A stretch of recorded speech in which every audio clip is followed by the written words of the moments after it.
Então está aqui informática aplicada, então a gente vai ver um pouquinho sobre hardware e software hoje, né, uma evolução e essa distinção, o que é esse hardware, o que é esse software, e vamos trabalhar um pouquinho os sistemas operacionais. Então, para falar um pouquinho de história, né, ou evolução da informática, eu sei que vocês não são da área, né, de tecnologia, mas hoje em dia esse conhecimento, saber, né, um pouco mais sobre tecnologia, um pouco mais sobre informática é essencial. E aqui nós vamos então ver como surgiu tudo isso. Primeiro, é lógico, né? Como faz para baixar? Só clicar em cima, Laís. Se você tiver no computador, né? Basta clicar sobre aquele ícone ali. Então vamos só voltar lá. Então aqui, ó, você vem aqui, tá vendo aqui, ó, apostila aula 1. Clica aqui, ó, ele automaticamente baixa para você, tá? Então esse aqui é o processo. Tudo bem?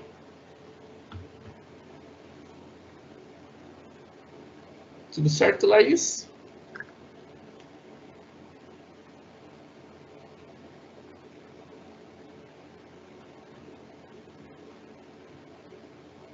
Beleza, maravilha. Então vamos lá.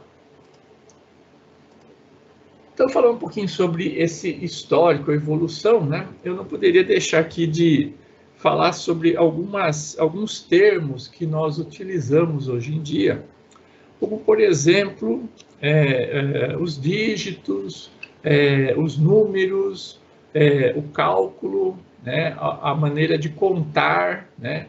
Esses termos, não sei se vocês já ouviram falar, eles têm uma raiz, né?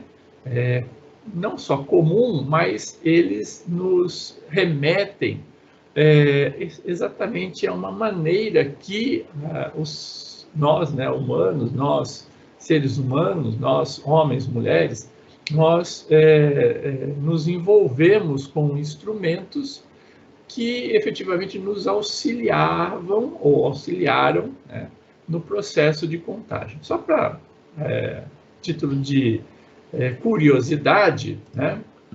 Então, por exemplo, né, a primeira coisa, né, o homem ele conseguia contar, mas de uma certa forma ele ficava limitado, né? Então, uma das primeiras maneiras ou dos primeiros recursos que o homem utilizou, e aí, né, essencialmente utilizado pelos pastores, né, quando o rebanho ia ficando, quando tinha lá 3, 4, 5 ovelhas, né, ficava fácil do pastor contar, né?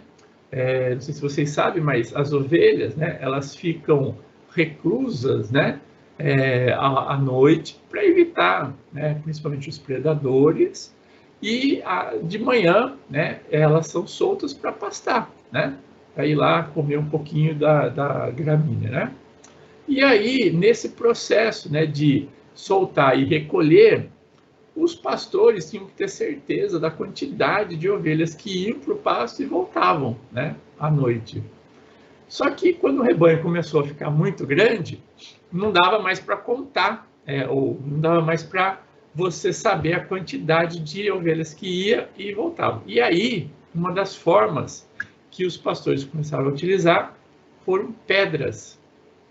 E aí, para cada ovelha que passava, ele jogava uma pedra e assim por diante, né? Então, essa forma de contagem, né? Ou seja, de calcular, né? E aí então vem a palavra cálculo, de cálculos. Cálculos em latim significa pedra, né? Cálculo renal, né? Cálculos renais, né? Então, pedra no rim, né? Então, nos rins.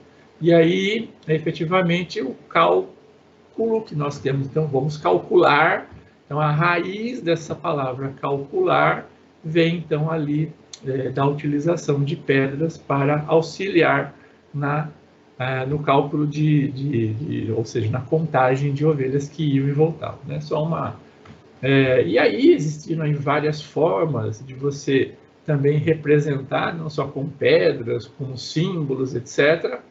E aí, uma das formas, né, de se utilizar mais presente aí na pré-história, na história, essa forma aqui de pauzinhos, né, vamos falar assim, risquinhos, né? Então, um risquinho é 1, 2 risquinho 2, e assim por diante. E aí, uma quantidade X sintetizava aí um conjunto de 10, de 100, de 1000, de 10.000, e assim por diante, né? Então, utilizavam outros símbolos para representar essas unidades maiores.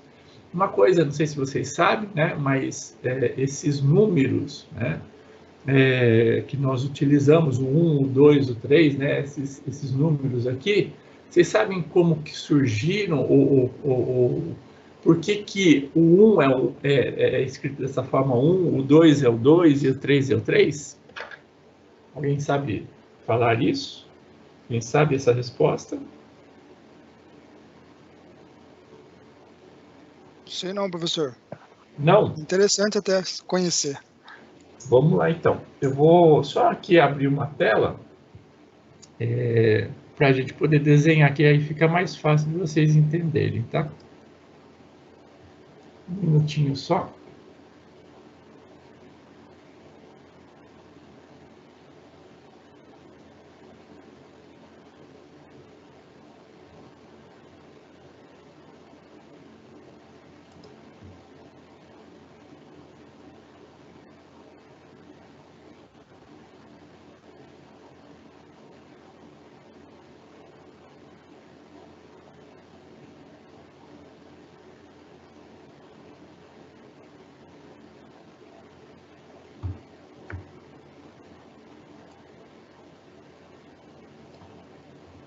Muito bem.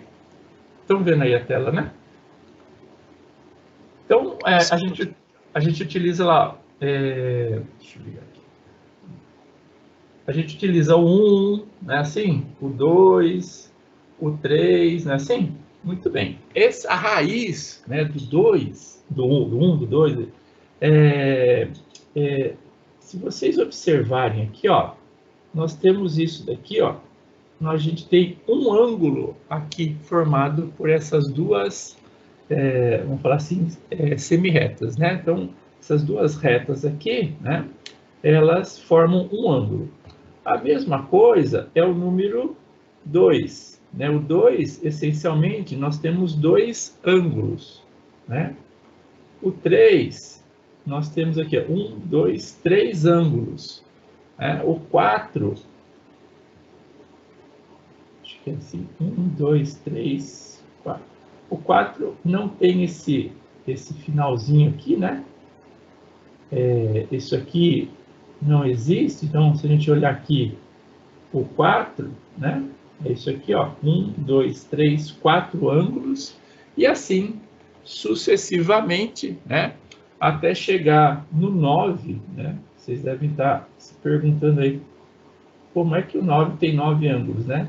Então temos aqui 1, 2, 3, 4, 5, 6, 7, 8, 9. Então é mais ou menos assim que nós tínhamos o 9. Então, o 9 tinha todo um rebuscado ali, né?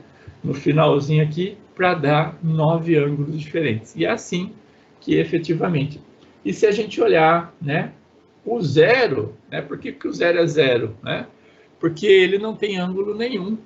Né? Então, o 0, ele não tem ângulo algum. É só a título de curiosidade, né? Para que vocês aí, agora, numa turma aí, quando vocês se reunirem aí, por exemplo, ou num Zoom, né? Vocês falam, mas vocês sabem, então vocês já vão saber falar para as pessoas, né? Já vão ter isso aí para falar com as pessoas. Muito bem. E aí, né, utilizando esse conceito, surgiu a ideia de dígitos, né? Dígitos, na verdade, vem de dedo, né? Então, as pedras começaram a ficar difíceis de serem utilizadas, então a gente começou a utilizar mais os dedos, né? Então, dígitos, né, vem do latim também, quer dizer dedos. Então, os dígitos, né, então falar assim, os números são os dígitos, né? Então, vem dessa palavra. E a última ideia aqui é que nós geralmente utilizamos a palavra contas, né? Vamos contar, né? Vamos contar. Ela também tem essa origem, né? Pegando a palavra contas, né? Se vocês olharem aí o que são contas, são sementes. Então, os mercadores na antiguidade, eles não tinham nenhum instrumento, essencialmente, né? Então, o que eles faziam? Eles faziam sulcos na areia, né? No solo, assim, e para calcular, né? Então, imagina só, vinha lá uma pessoa para comprar uma roupa, uma peça, um negócio ali, né? Ele teria que rapidamente somar ali, né, os valores e efetivamente está esse documento que o senhor está passando. Ah, esse daqui eu abri uma página qualquer aqui. Esse aqui eu procurei aqui só para a gente ver esse desenho aqui, ó, dos pastores, né? Não tem um local específico, mas depois eu posso até colocar isso aqui lá no blog para vocês, tá? Então deixa eu só reservar. Depois, então, ó, só para a gente entender, tá vendo aqui materiais complementares? Depois eu coloco aqui para vocês. É que eu estou aqui acessando só para a gente ver, tá? Essas imagens aqui. Tá joia? Muito bem. E agora, como que eu faço aqui?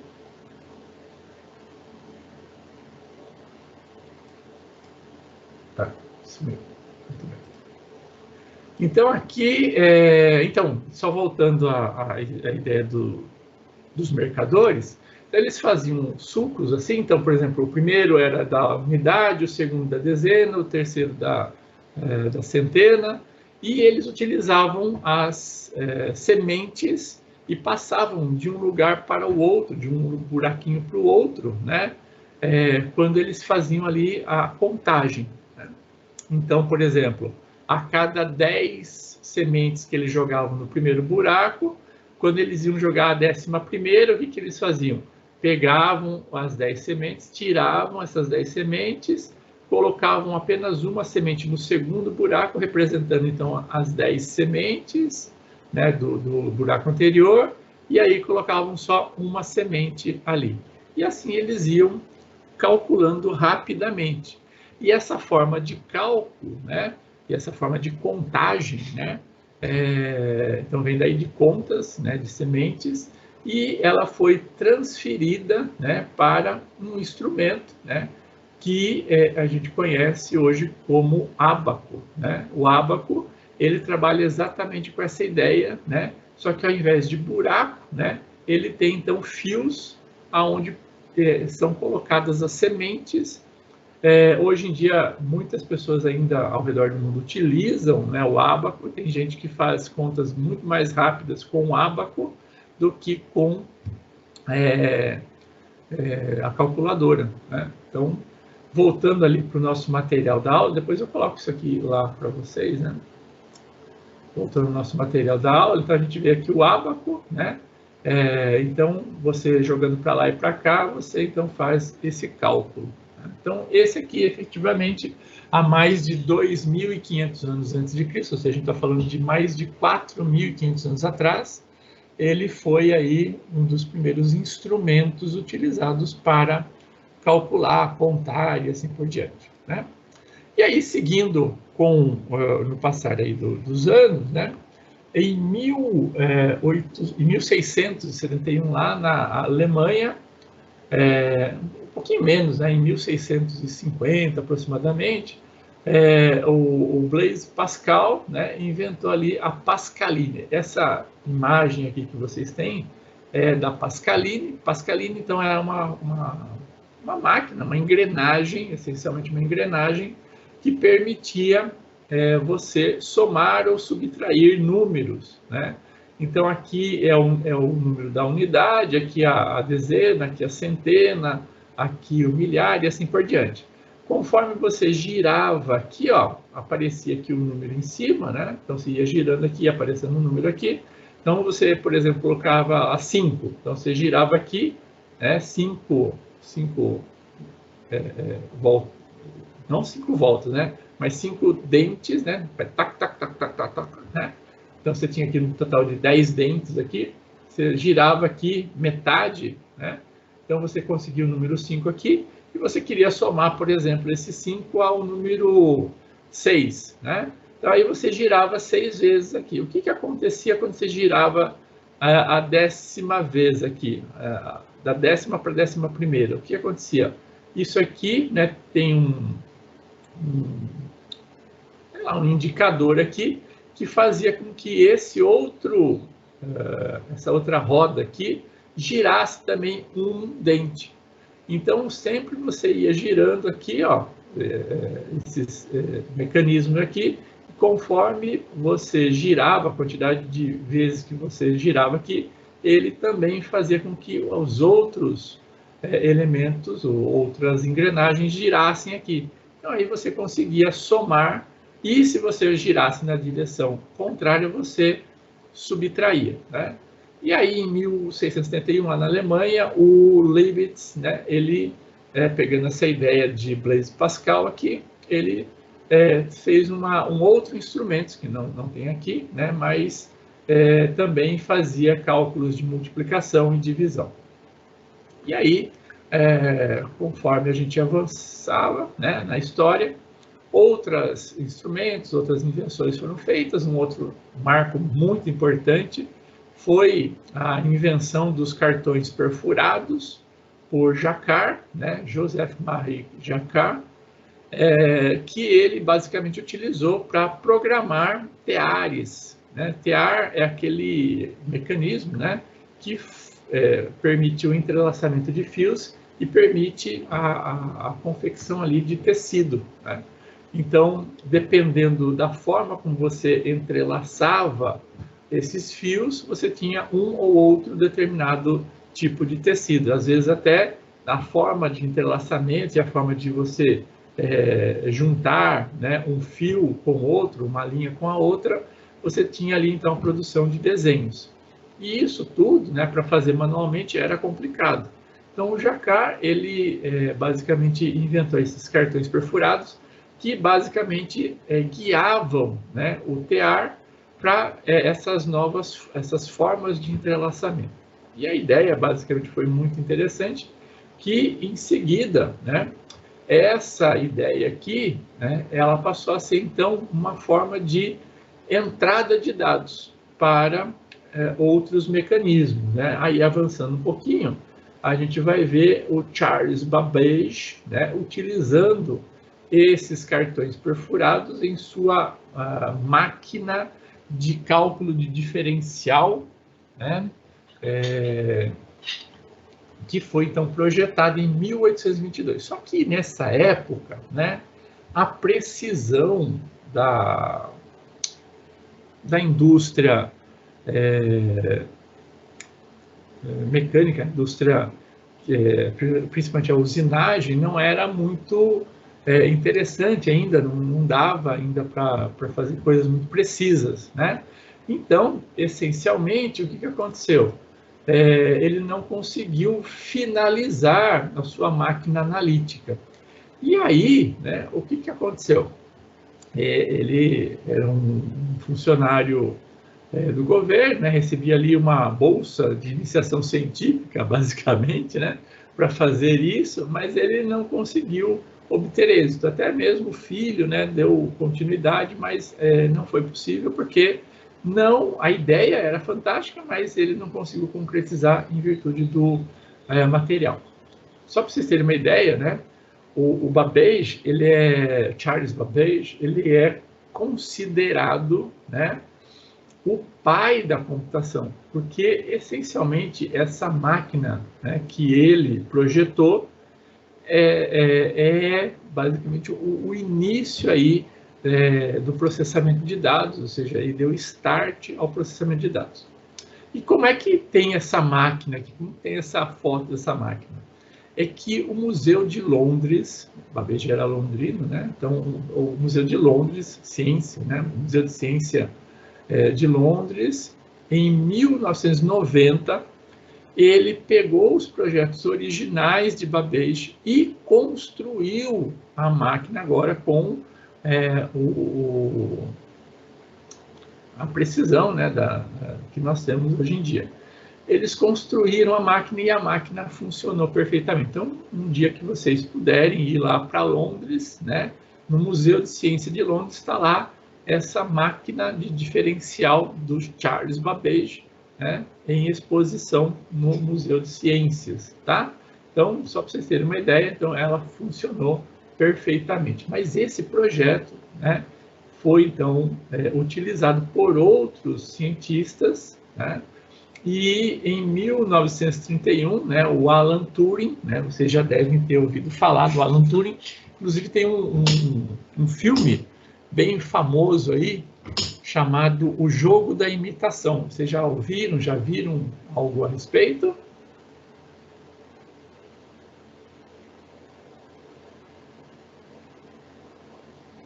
Já viram o filme Jogo da Imitação? Já ouviram falar? Não, professor. Eu não. Não? Também não. Ele tem, acho que no Netflix, não sei se vocês têm Netflix aí, e também acho que é fácil de encontrar na internet. É muito interessante porque ele conta a história do Alan Turing. Ele tem ali um romantismo por trás, né, mas essencialmente ele conta ali a história do Alan Turing. E, efetivamente, o Alan Turing pega, né, essas ideias do Babbage e, efetivamente, trabalha isso num artigo, né? Esse artigo, ele recebeu o nome de Uncomputable Numbers, né? Ou seja, a ideia de computador, né, começa a surgir aqui, o computador como uma máquina para computar, né, para calcular números, né? E, essencialmente, né, isso vai auxiliar, né, no desenvolvimento de uma máquina chamada Colossus. E vocês vão ver isso lá no filme, né? Esse Colossus aqui, ele consegue quebrar, né, os códigos dos alemães, né, na Segunda Guerra Mundial e permite aí, né, os aliados, né, vencerem a guerra contra os alemães na Segunda Guerra Mundial. Então, vejam que o fato aqui da construção de um computador, né, efetivamente foi muito importante. E a evolução, né? Então, tem aqui o Colossus, né? Pelo menos esse aqui acho que é o segundo modelo, porque teve Colossus 1, 2, 3, assim por diante. Esse aqui já é uma foto do Colossus 2, tá? E aí, né, essas ideias, né, também incentivaram, né, do outro lado do mundo, né, os americanos ali, mais ou menos no mesmo tempo, né, a produzirem também um computador, né, chamado ENIAC. O ENIAC, ele é considerado o primeiro, né, computador digital, né, eletrônico, né, da história. Vocês já devem ter visto uma foto como essa daqui, né? Então, o ENIAC é um acrônico, né, que quer dizer Electronic Numeric Integrated Calculator, né? Então, é uma máquina para fazer integração numérica, cálculos numéricos, integração numérica de forma eletrônica. E aí, efetivamente, esse computador aqui, ele ocupava um espaço colossal, era muito grande, né? Dizem que ele ocupava aí uma sala, quase um prédio todo, etc., né? E, essencialmente, ele utilizava na sua construção um material chamado de válvula. Vocês já devem ter ouvido falar nesse termo, né? As válvulas, elas eram muito comuns nos rádios, né? Então, deixa eu mostrar aqui mais uma imagem aqui para vocês da válvula. Então, isso daqui, ó, que vocês estão vendo aqui, é uma válvula, né? A propriedade da válvula é reter, né, a energia por um breve período de tempo, né? Então, você tem que ir jogando energia aqui, né? Mas ela retém ou não uma determinada carga elétrica. Então, basicamente, essa é a ideia, né, da válvula. E aí, você consegue, então, uma vez que eu coloco uma carga elétrica aqui, eu consigo, numa portinha aqui, um outro fiozinho aqui, ver existe ou não uma carga elétrica aqui, né? Então, aí é o conceito de codificação binária.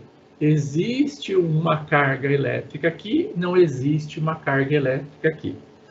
E aí, aqui vem basicamente o conceito de números binários e a base, né, dos computadores, né, que é a linguagem binária, a linguagem dos zeros e uns, né? Não sei se vocês já pararam para pensar, já refletiram aí por que o computador utiliza isso. Primeiro porque a gente está trabalhando com zeros e uns, né? E essencialmente, nesses zeros e uns aí, o computador ele só consegue então carregar a carga, né, de maneira positiva ou negativa, né? Então, deixa eu só espelhar aqui novamente a tela aqui para vocês. Então, deixa eu limpar aqui.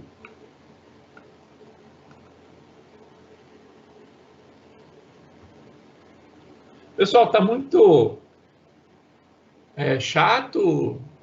Está tudo bem? Vocês estão conseguindo seguir?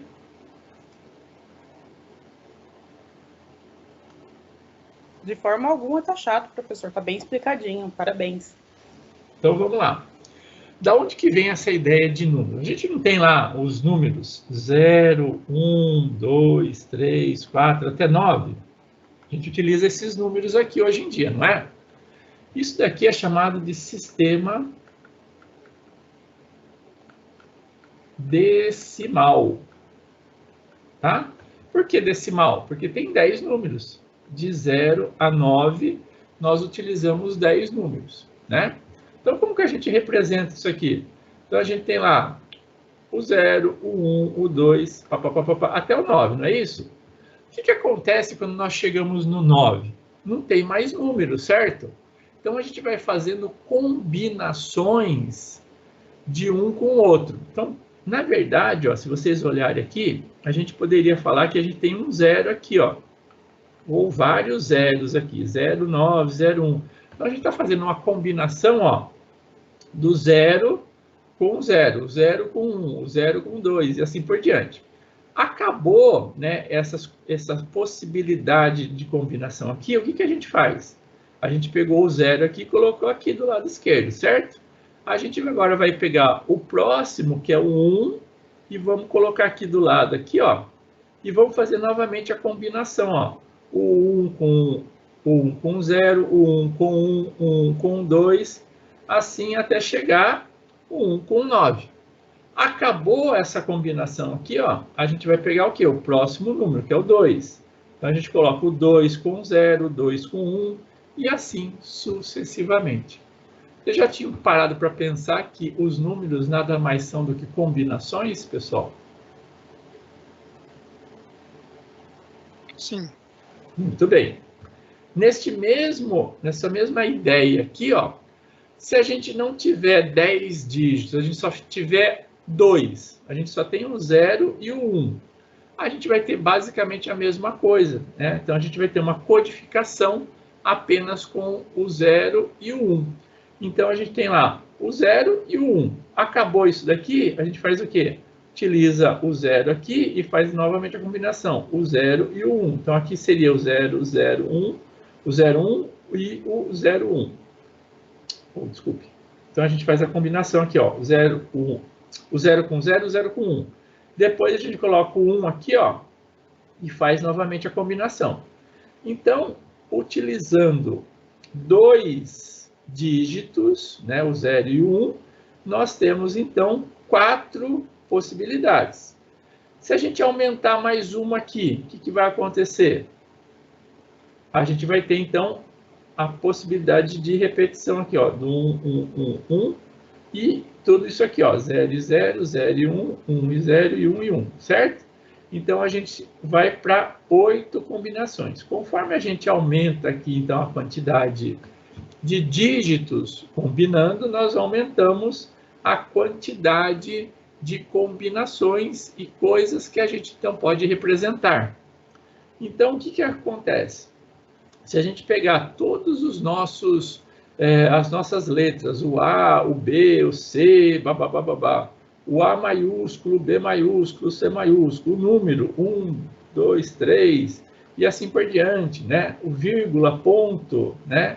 Aspas, e assim por diante. Todos esses dígitos que nós temos, né? Se a gente somar todos eles, a gente vai ter mais ou menos aí uma certa quantidade aí, quando a gente coloca também alguns caracteres gráficos, alguns caracteres, por exemplo, C cedilha, o A com acento e assim por diante, nós temos aproximadamente aí um pouco mais de 200.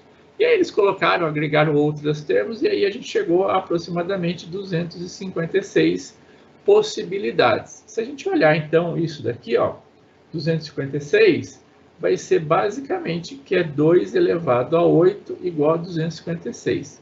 Esse 8 aqui é basicamente a combinação da quantidade de dígitos necessária. Então, se a gente tiver aqui, ó, 2 elevado a 2, a gente tem 4. Então, a gente utilizando 2 dígitos, né? Esse 2 aqui, ó, a gente tem 4 combinações. Se a gente expandir para 3, ó, 2 elevado a 3, a gente vai ter o quê? 8. Então, se a gente utilizar aqui 8, a gente vai ter 256 possibilidades de combinação.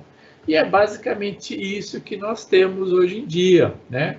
Então, eles pegaram, basicamente, deixa eu voltar agora aqui, lá na nossa telinha lá. Eles pegaram, né? Então, utilizando essa válvula aqui, eles colocaram lá 8 válvulas, né? Uma do lado da outra, e aí a combinação, né, dessas 8 válvulas vai representar, então, um dígito, né? Um caractere, né?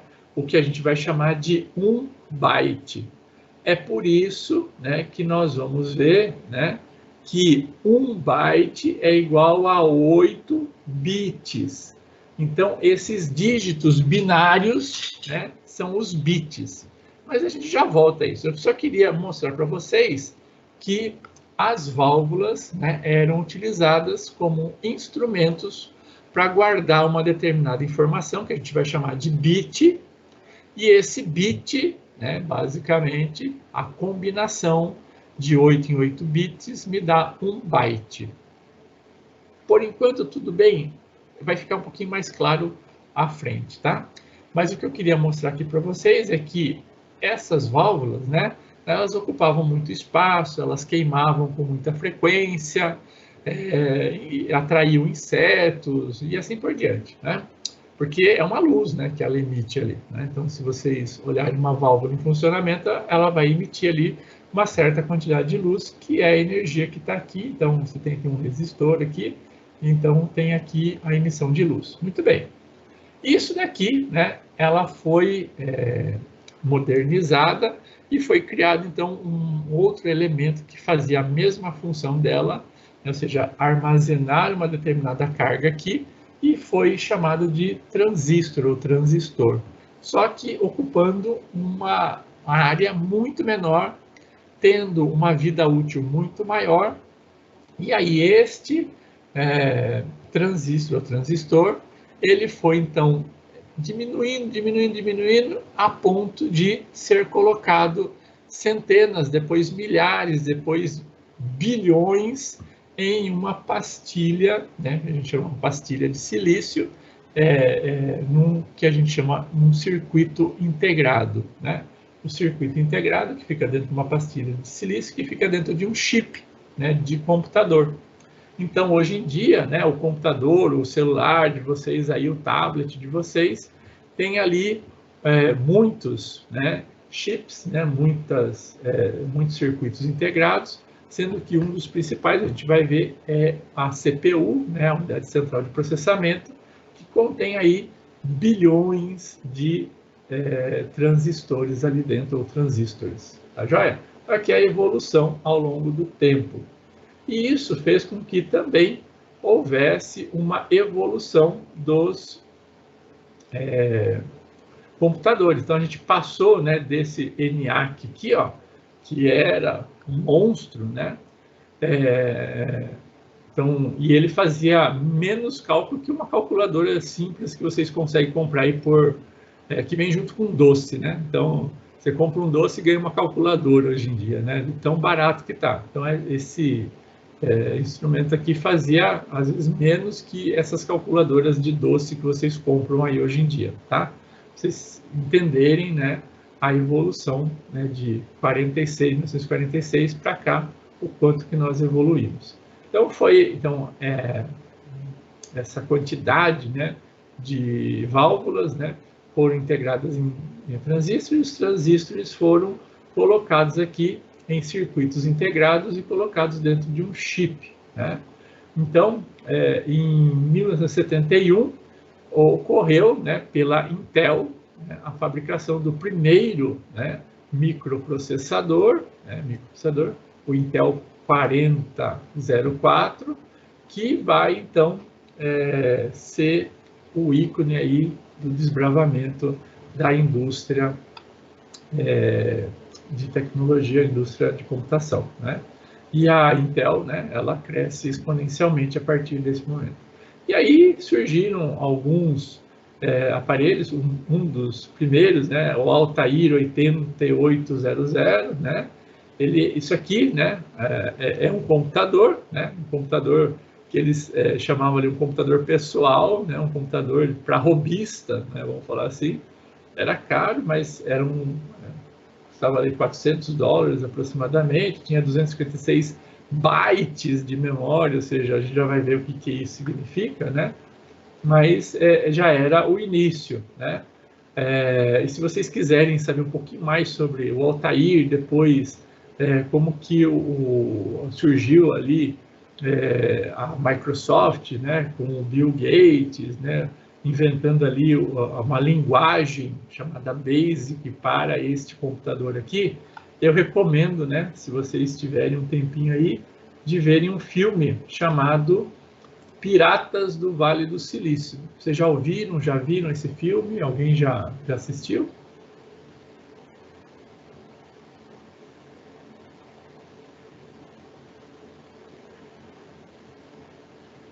Eu não, professor.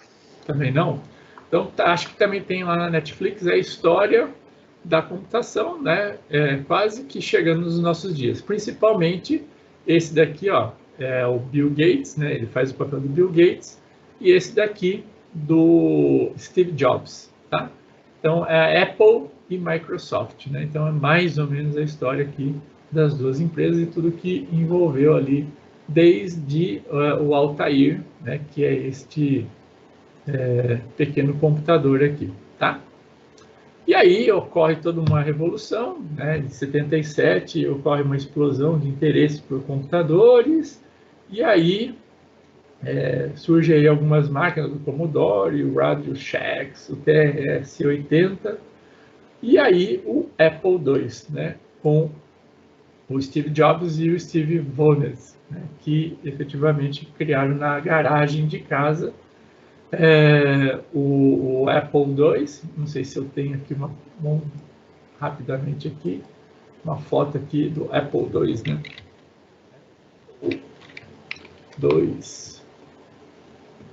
Deixa eu ver se tem aqui uma foto legítima do Apple II.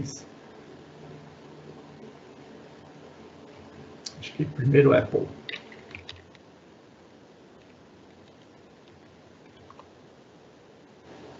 Tá aqui, ó. Essa aqui, ó, este foi o primeiro computador, né, da Apple, né, que o Steve Jobs, e o Steve Wozniak, né, eles basicamente construíram, e foi ali eles apresentaram numa feira de computação e foi o maior sucesso, né? E a partir por quê? Porque eles, não sei se vocês notaram, né, mas aqui esse computador aqui, ó, antigo, né, que é o Altair, veja que ele não tem ali uma interface adequada de comunicação, a programação era feita de maneira muito rudimentar, né? Não tinha o que a gente chama de teclado, né? Então, a ideia de incorporar um teclado, incorporar depois a possibilidade de você ter uma tela e assim por diante, né? Foi essa ideia aqui da Apple que efetivamente culminou num produto que fosse muito mais amigável para as pessoas. E aí houve toda uma evolução, né? O surgimento a utilização do Apple II, e aí até mesmo planilhas, né? Que foram muito planilhas de cálculo já, né? O VisiCalc, que foi uma planilha muito utilizada, mas no Apple II. E aí isso tudo culminou com o surgimento de computadores, né? Mais avançados. Esse daqui é conhecido como ELISA, né? ELISA, para quem não sabe, era filha do Steve Jobs, né? E ele batizou o computador dele com interface gráfica. Tá vendo a interface gráfica aqui, né? Que é essa que nós utilizamos hoje em dia.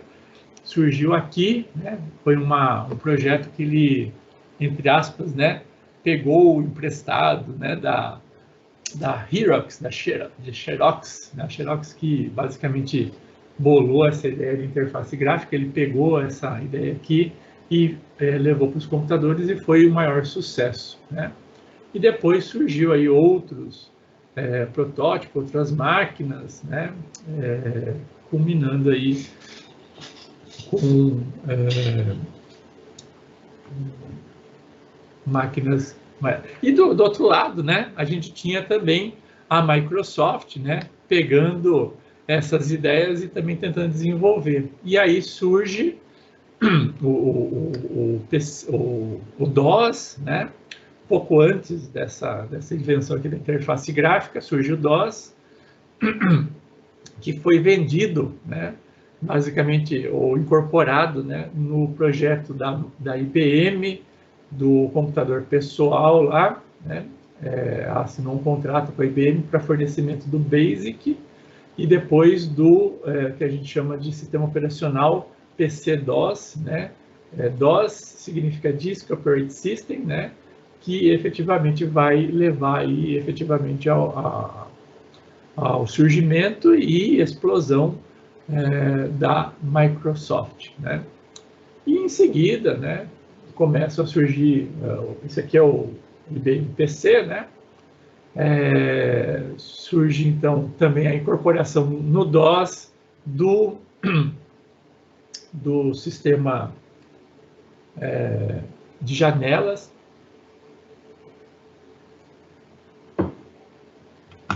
que o pessoal da Apple fez aqui de uma forma brilhante. E aí, então, a ideia de janelas surge, então, o sistema operacional Windows, né? Por isso, ele trabalha, então, com janelas, né? E aí houve todo um desenvolvimento para concorrer, então, com o Windows. Surgiu o Macintosh, né? Aqui, ó, a carinha do Windows 2.0, né? E aqui a carinha do OS 2, né, que era lá do Macintosh. Então vejam que eles têm muita semelhança. Dizem que até mesmo a Microsoft ela usou, né, os conceitos aqui do sistema operacional do Macintosh para construir o Windows, né? Então aqui, por exemplo, ó, o Lotus, né, não sei se vocês já ouviram falar, o Lotus 123, né? Foi uma das planilhas eletrônicas mais utilizadas na década de 80, 90 no ambiente empresarial. E aí houve toda uma evolução, aí o Windows 3.1 e aí surgindo o Windows até nos nossos dias aqui, né? Está aqui mais ou menos a carinha que nós conhecemos hoje em dia do Windows, tá? Gente, essa evolução que a gente viu aí foi do zero lá atrás, né, até os nossos dias, mais ou menos como que a computação evoluiu e basicamente focada aí no que vocês efetivamente teriam que ter um básico do básico para ter. Existe também uma outra forma da gente ver essa evolução aqui, por meio do que a gente chama de evolução ou geração de computadores. Então, a gente fala aqui, ó, que a primeira geração, né, é dos computadores, né, que utilizavam ainda circuitos eletrônicos, válvulas muito restritos, né, aqueles computadores lá da Segunda Guerra Mundial. Depois, a segunda geração de computadores eram basicamente aqueles que utilizavam os transistores. A terceira geração de computadores, aí surgem os circuitos integrados, que a gente começa a ver alguns reflexos dessa terceira geração até mesmo nesses computadores pessoais. Aí a quarta geração e a quinta geração, existe então uma compactação, né, destes circuitos integrados em milhares, milhões, né, de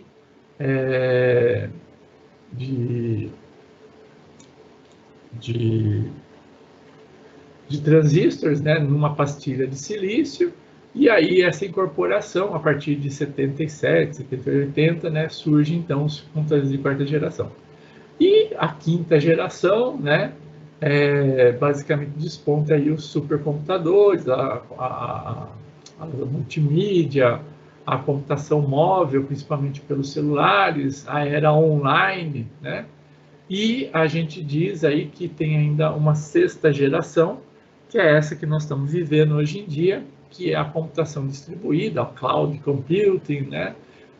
Com computação móvel, a computação ubíqua. Não sei se vocês já ouviram falar esse termo, né?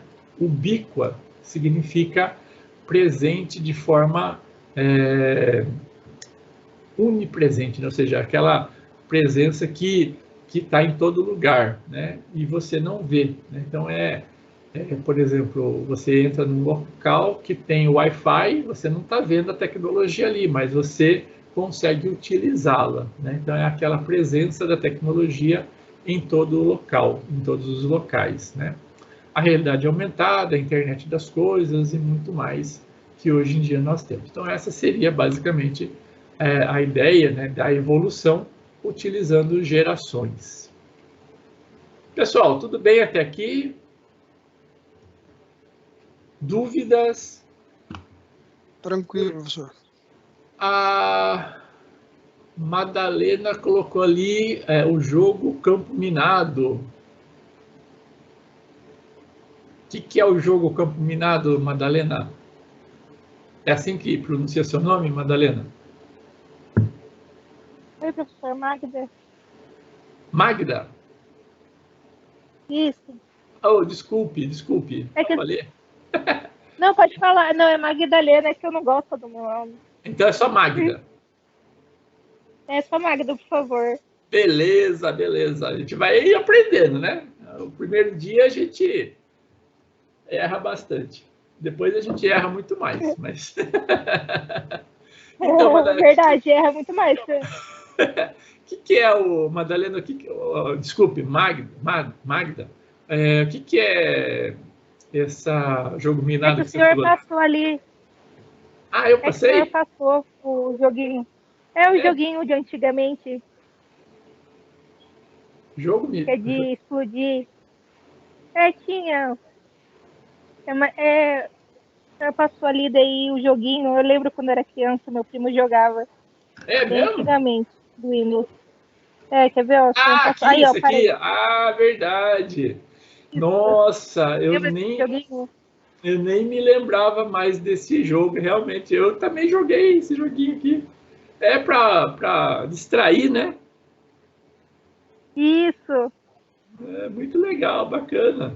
Então, aqui, esses números aqui... Esses números aqui representam a quantidade de bombas que tem ao redor desse campo aqui, né? Eu achava que era um jogo, não sei se era um jogo. É um joguinho, mas você tinha que pensar aqui, né? Porque se tivesse, por exemplo, esse aqui, ó, tem 4 bombas ao redor aqui, ó. Então você tinha que tomar cuidado, né? Aonde efetivamente você ia clicar. Mas você só sabia que tem 2, 3, assim, aonde você clicava, né? Aonde você não tinha clicado ainda, ó, ele ficava escondido, né? Então você tinha que prestar muita atenção nisso. Mas legal, boa observação, Magda. Muito observadora você. Muito bem. Vamos lá, então. Então, vamos... Tudo bem? Então, tá legal. Estou muito rápido. É que é muita coisa para falar em pouco tempo, né? E eu queria dar, assim, o máximo possível de visão para vocês. Então, vamos entrar agora na ideia, né, de hardware e software. Com certeza vocês já ouviram falar desses termos e com certeza sabem que hardware representa a parte física dos computadores e software é aquela parte lógica que a gente não consegue pegar, né? Existe até uma brincadeira, né, pelo menos para o pessoal de computação, né? O hardware é aquilo que você consegue chutar, né? E o software é aquele que você só consegue xingar, né? Esse é um termo, né? Esse aqui a gente consegue parpar, né? Os caipira aqui, eu sou do interior, né? Aqui também. Sou de Itu, sou ituano, né? Então, ituano é caipira, né? Fala caipira. Então, vocês me ouvirem falar caipira, né? Então, não liga não, tá? Aqui, a parte do software, né? Aquele que a gente não consegue parpar, né? Aqui a gente consegue parpar, aqui a gente não consegue parpar. Basicamente, então. Mas, o que acontece? O software, né? Ele faz com que estes equipamentos, aqui, esse conjunto de equipamentos, consiga funcionar, né? Sem o software, o hardware é simplesmente um grande peso de papel, né? Basicamente, o que a gente fala é isso. Então, toda a parte física é chamada de hardware e a parte de software é aquela parte então que a gente vai então programar, a gente vai então instruir este hardware aqui a como funcionar. Então a gente fala que o software, né, é o cérebro da máquina e a máquina em si é o corpo, né, do cérebro. Então aqui o código binário que a gente já deu uma ideia para vocês. Então o bit, o nome bit, né, vem de binary digit, então BI, né, BI, binary, D de digit, bit, digit, o T aqui final, né, binary digit, então vem de bit. Bit, então, vamos falar assim, a parte mais essencial, mais fundamental, vamos falar assim, de uma informação. Então tem dois valores, né? 0 e 1, então é mais ou menos essa ideia aqui, ó, tá vendo? Uma sequência aqui, ó, de 8 bits, então me dá aqui um código, né? Então esse aqui é o código binário. Então, olha lá, 01000001, ele é basicamente o A. O B é esse aqui, o C esse aqui e assim por diante. Então, cada um tem um código. Então, quando você digita aqui o A, na verdade, o que é guardado lá na memória do computador, né? Quando você digita o A, depois ele aparece novamente na tela, né? Então, se você está no editor de texto, digita o A, ele, na verdade, ele é guardado em uma parte da memória do computador, assim, ó. Então, o A, ele vai ser guardado em 01000001. A gente chama isso aqui de uma célula de memória, tá? Uma célula de memória, então, é um conjunto de 8 transistores, ou transistores, vamos falar assim, que está bem pequenininho lá, que vai guardar, então, essas informações. Tá joia? Basicamente, é assim que eu guardo uma informação lá dentro do computador. E aí, na parte de hardware, a gente tem vários dispositivos. Então, a gente tem dispositivos de entrada de dados. O que são dispositivos de entrada de dados? Que nos permitem inserir informações aí no computador. Então, o teclado é um dispositivo de entrada de dados, um scanner é um dispositivo de entrada de dados, né? O mouse, não, você clica, o mouse você está dando entrada em algum tipo de mensagem, algum tipo de informação no computador. Um microfone é também um tipo de entrada de dados, a sua voz, né? Então você tem já vários equipamentos que são comandados por voz. Então, a voz é uma entrada de dados. A imagem, né, é uma entrada de dados e assim por diante. Então, esses aqui são basicamente os principais equipamentos de entrada de dados. Tem muitos outros, mas esses são os principais. Tá? Temos também dispositivos de saída de dados, ou seja, que vem do computador para nós. Ou seja, ele nos mostra algum tipo de informação. Então, por exemplo, um monitor, né, a tela aí, seja do celular, seja do computador, seja do notebook, ele basicamente representa uma saída de dados. A caixa de som, o som, né, que sai do computador, ele representa também uma saída de dados. A impressora não está saindo dados ali, né? Ou seja, está sendo impresso, então é saída de dados. Então, esses aqui são alguns dos principais equipamentos de saída de dados, né? Existem alguns equipamentos que são, às vezes, utilizados para entrada e saída de dados ao mesmo tempo. Então, por exemplo, uma impressora que é um scanner, ele tem entrada e saída de dados. Uma tela, né, que permite o toque, né, então é chamado de touchscreen, né? Então, por exemplo, a maioria dos celulares é touchscreen, não é isso? Tem alguns notebooks, algumas telas que também tem esse recurso de você tocar na tela. Então, ele também tem lá então, a função de entrada, o touch, né, é a entrada, e a exibição, que é a saída, então, a tela touchscreen. E aí, a gente vai entrar também num outro processo, que além de entrada e saída, eu tenho também armazenamento. Então, eu tenho aqui o pendrive, né, eu troquei aqui, tá? O pendrive, né, o HD externo, o HD interno, esse aqui acho que não se usa mais, né, mas o DVD também era um instrumento de armazenamento de dados. Hoje em dia não tem mais isso, né? Professor. Oi, Hudson, pode falar. Eu vou só lembrar o senhor que existe ainda, é usado o DVD, sim. Eu precisei rever todo um atendimento hospitalar que eu tive no passado. Sim. E o pessoal entrega em DVD, por incrível que pareça. CD, DVD, né? O problema é você achar, né, um leitor de DVD hoje em dia, né? Exatamente, foi uma dificuldade. Então, até o médico que eu levei, né, que é o meu ortopedista, eu levei para ele e falou, cara, mano, eu vou ler isso. É complicado, então é verdade. Mas existe, né? Ou seja, é uma tecnologia que há 5 anos atrás ela era pulsante, né? Ou seja, todos os computadores que a gente comprava vinham, né, com a unidade de leitor aí de CD, DVD, Blu-ray, né? Não sei se vocês se lembram, ainda existe, né, equipamentos de Blu-ray, né, que tem uma qualidade muito superior ao DVD e ao CD especificamente, né? Mas são unidades de armazenamento, então você armazena informações aqui. É que hoje em dia, né, em virtude até mesmo da evolução e do barateamento, né, de unidades, por exemplo, de HD externo, e também, né, com a evolução das redes, internet, etc., você não precisa mais, por exemplo, você vai comprar um software, né, você não compra mais o software em CD, DVD, Blu-ray. Você compra hoje em dia o software pela internet, então você baixa o software hoje em dia, né? Então, antigamente não dava para baixar, ou seja, era muito grande para baixar.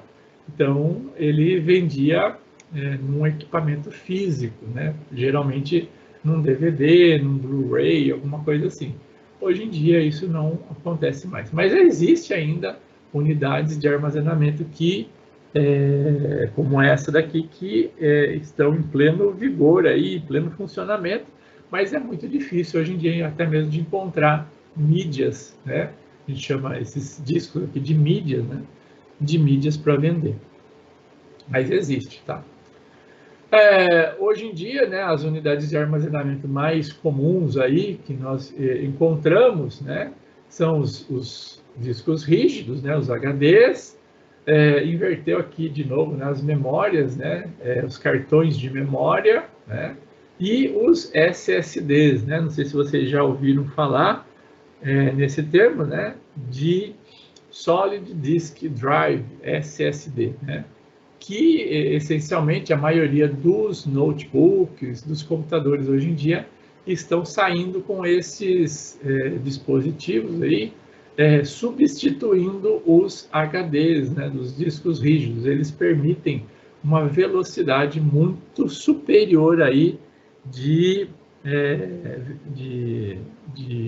guarda e recuperação da informação. Tanto é que existem aí alguns notebooks, né, sendo revividos, né, estavam ali nem sendo utilizados mais, mas quando se coloca um SSD ali como unidade básica de armazenamento, substituindo o HD, ele volta à vida, porque a velocidade de recuperação aqui de informação é quase igual da memória principal aqui do computador, né? Aqui uma imagem de um grande centro de dados. Aqui, apenas para que vocês tenham também esse conceito, né? A quantidade de informações, a gente geralmente quantifica isso, né? A gente parte lá do bit, então 8 bits formam então 1 byte, certo? 1024 bytes formam 1 kbyte, né? Aí vocês podem estar me perguntando, mas por que eu preciso 1024 e não só 1000 bytes aqui? Vocês já se fizeram essa pergunta, sabem a resposta?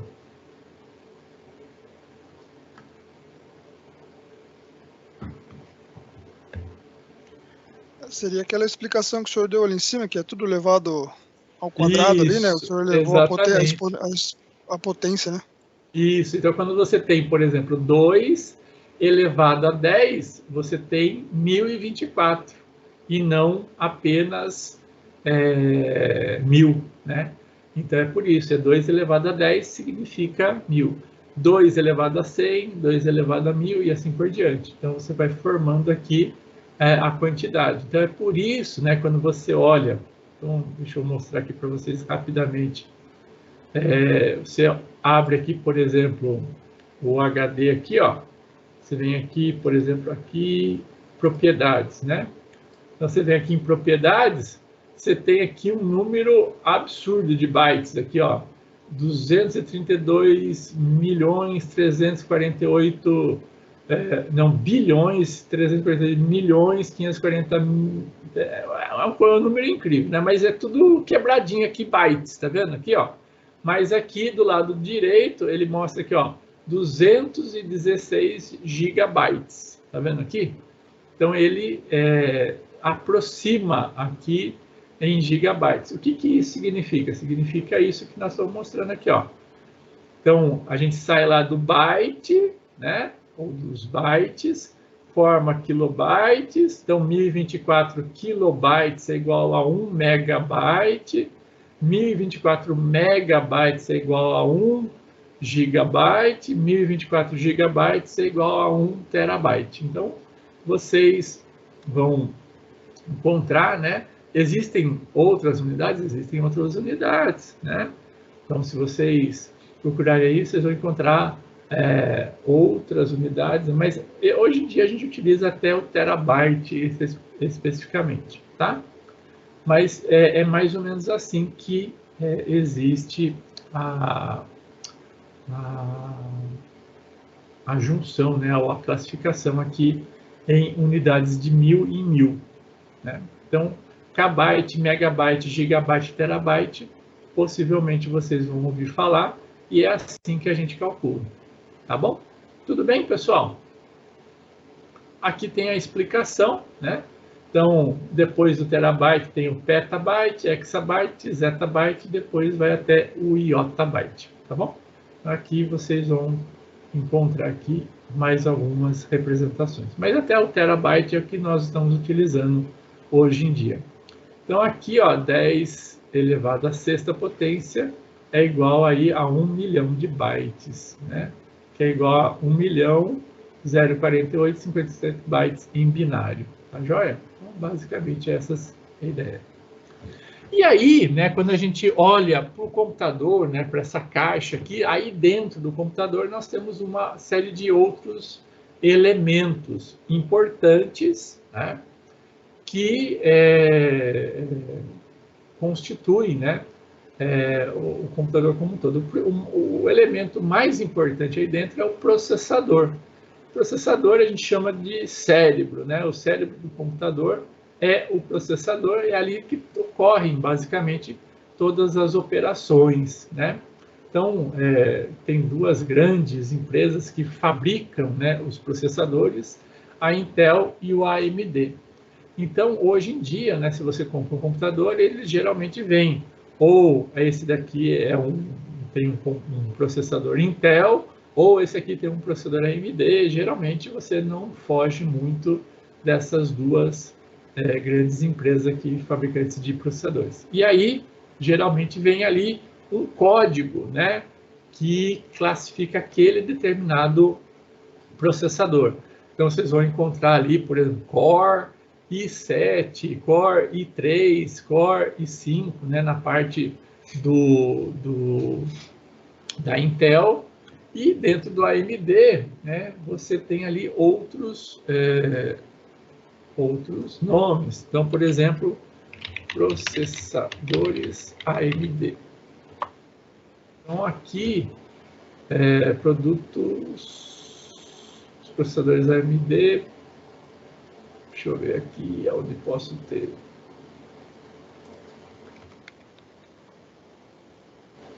Então, aqui, ó, tem a AMD Ryzen, né? Depois AMD A-Series, AMD FX, A-Series Pro. Então, vocês podem, por exemplo, quando comprarem, né, um computador, se tiver um AMD, possivelmente, se for moderno, né, vocês vão ter aqui algum tipo, né, ou alguma nomenclatura como esta aqui, né? Existem dezenas e dezenas de outros nomes, aqui são os principais nomes, né? A mesma coisa, né, são os nomes de processadores Intel. Então, vocês têm aqui não veio uma lista, né? Mas tem muito, tá? Então,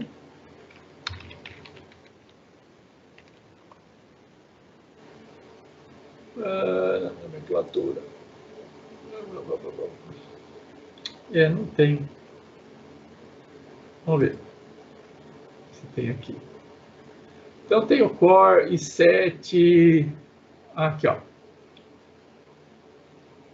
Então, aqui, ó, tem lá o nome lá, Core, Intel Core. Depois vem lá a modificação, a quantidade de núcleos, né, que existe aqui, e aí uma série de outros números, né, que vem na frente. Então, aqui mais ou menos como que ocorre.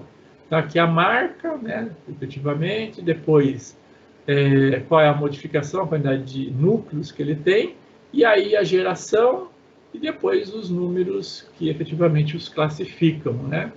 Hoje em dia, a gente tem processadores da Intel que estão na 11ª para 12ª geração. Esse, por exemplo, que eu tenho aqui é da 10ª geração. Estou usando aqui um Core i7 de 10ª geração. Então, só para a gente ver. E se vocês quiserem saber aí no computador de vocês, então, possivelmente, se vocês entrarem aqui em sistema...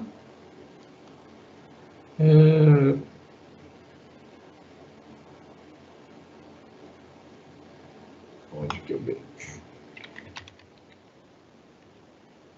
Informações do processador.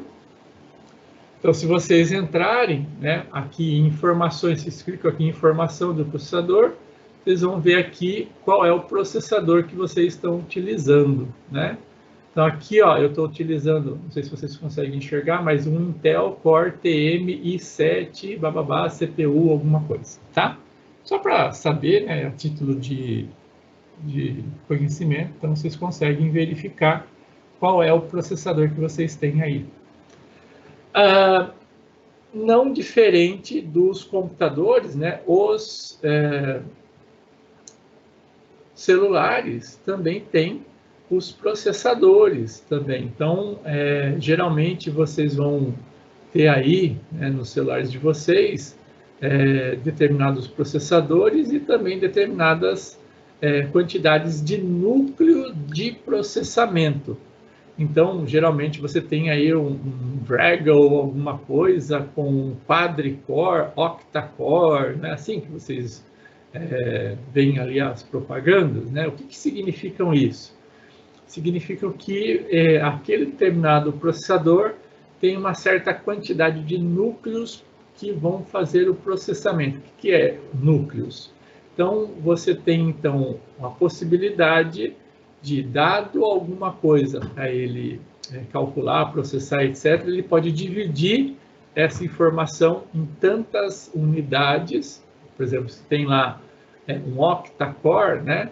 Então, tem 8 núcleos, daí ele pode dividir aquela informação em 8 partes, processar essas partes mais rapidamente e aí junta o resultado final.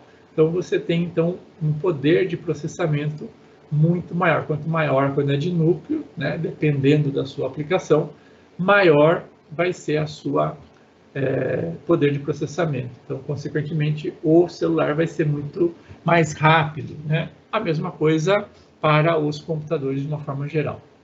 Um outro elemento, outro equipamento, outro elemento que existe aí dentro do computador é a placa-mãe. A placa-mãe, basicamente, é ela que interliga, né, os vários equipamentos, os vários elementos de um computador. Então, por exemplo, aqui vocês veem, ó, nessa foto aqui, um lugar onde eu vou encaixar o processador, né? Aqui, ó, é onde eu vou encaixar, desculpe, aqui, ó, onde eu vou encaixar a memória. Aqui é onde eu vou encaixar as unidades, por exemplo, de armazenamento externo e assim por diante. Então, a placa-mãe, ela permite, então, basicamente, fazer a junção, né, ou a interconexão entre todos os elementos. E aqui, por exemplo, eu vou colocar lá o teclado, a rede, as minhas caixas de som e assim por diante. Então, ela permite, então, todas as conexões, né? Um outro elemento importante é a memória RAM, né? A memória RAM, né? Onde vem essa RAM? Alguma alusão a um sapinho aí que está aí dentro? Não, RAM vem de Read Access Memory, ou seja, uma memória de acesso randômico, ou seja, de acesso aleatório. Eu posso acessar qualquer parte da memória que eu quiser. Então, acesso aleatório, randômico, né? Não é sequencial. Então, a RAM é basicamente aonde eu vou guardar. Então, quando eu executo um aplicativo, um programa, alguma coisa, é lá que o computador vai guardar essa informação para que efetivamente ela possa ser processada. Então, ela sai, por exemplo, de uma unidade, um disco rígido, um HD, ela carrega do HD, joga para a memória e efetivamente ela consegue fazer uma execução muito mais rápida das instruções que têm que ser executadas. Bem, tem muito mais aqui para a gente ver, mas a gente continua na próxima aula, vendo um pouquinho mais. A gente faz, então, um review aqui dessas partes, e aí, efetivamente, nós vamos avançando, né, chegando até os sistemas operacionais, que a gente vai ver que vão congregar e vão fazer com que todas essas partes possam trabalhar junto. Tá joia?